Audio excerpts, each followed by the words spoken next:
You can't keep getting away with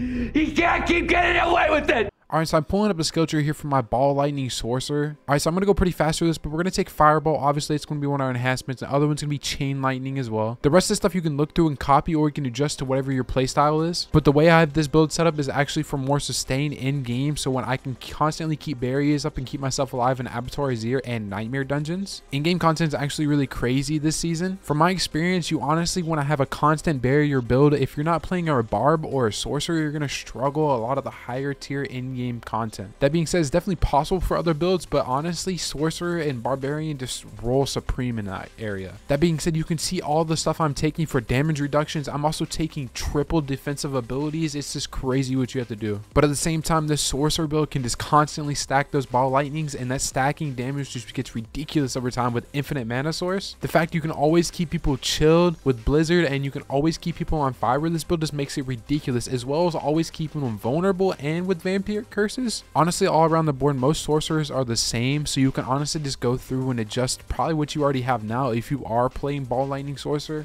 A lot of these stats tend to do really well when it comes to every other build in a sense.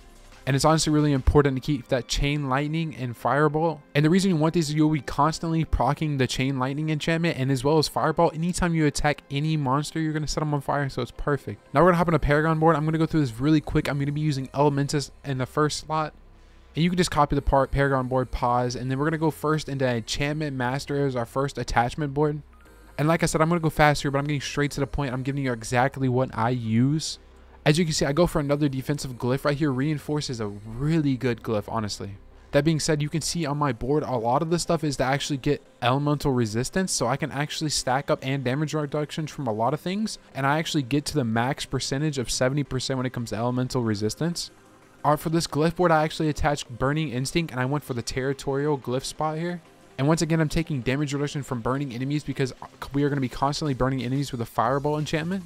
Alright, for the next board here, we're going to be taking Frigid Fate. Honestly, guys, like I said, I'm going really fast for this, but you can pause it, go through. You can adjust to what you want. Honestly, this can all fluctuate on how you want your build to play. If you want more damage, you can adjust it for more damage. If you don't want more damage, you need more survivability, adjust it for more survivability. And keep in mind, this is not even a full build, and I'm able to do tier 90 Nightmare dungeons easily. With that being said, don't be afraid to tweak some of the Paragon board and do honestly what you like. Alright, now I'm going to hop into the Vampiric powers. First, we're going to have Infection. This is just going to stack a lot more extra damage. Metamorphosis is going to allow you to evade and keep unstoppable for a lot of things. Now we have Prey on the Weak. This is going to allow us to do more vulnerable damage. And you're going to want to run Ravenous because this actually scales with the Ball Lightning damage. And now for my favorite Vampiric curse is going to be Sanguine's Grace. This is what's going to keep us alive a lot of the time in the dungeons. It's going to stack a barrier constantly on you. Now I'm going to go through the gear. You can just look at what I'm showing you. This is going to be giving increased damage to vulnerable enemies. And then this one's actually getting increased damage with vulnerable enemies with a barrier. This one's actually really because we're going to constantly have a barrier up. And this one here actually keeps a constant damage reduction build up on you. And for the boots, you can honestly switch this out whatever you want. I'm just running these for now. But gravitational is obviously the main aspect of this build. It's what allows the Ball Lightning to circle around you. And Conceit is honestly really nice because we're honestly constantly going to have a barrier up. So it's going to allow us to do a lot more damage. And I'm using the recharging band here because honestly it's great to have that extra mana. You can constantly keep them orbs orbiting around us, especially if you have mana problems, which I highly recommend early on. And I'm using the unique that actually increases your elemental damage. You can find this from farming Varshan, I believe. But honestly, one of the most important parts of this build is definitely the amulet with disobedience. This allows you to stack a ridiculous amount of damage reduction and armor on your character. Alright, that is going to be the build for my Ball Lightning Sorcerer. And now I'm going to show some footage of me actually just using the build and showing you what it's like in high tier 90 plus Nightmare dungeons.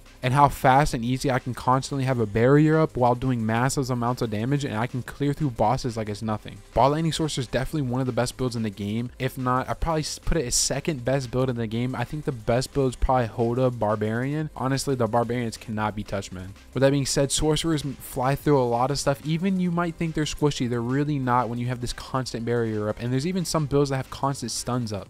But as you see, I'm running through this Nightmare dungeon, easily clearing big mobs. I'm easily re-proccing my defensive stats, and I keep just having a constant barrier up. And each time I'm stacking more and more Ball Lightnings. As you can tell, this build just looks amazing too, man.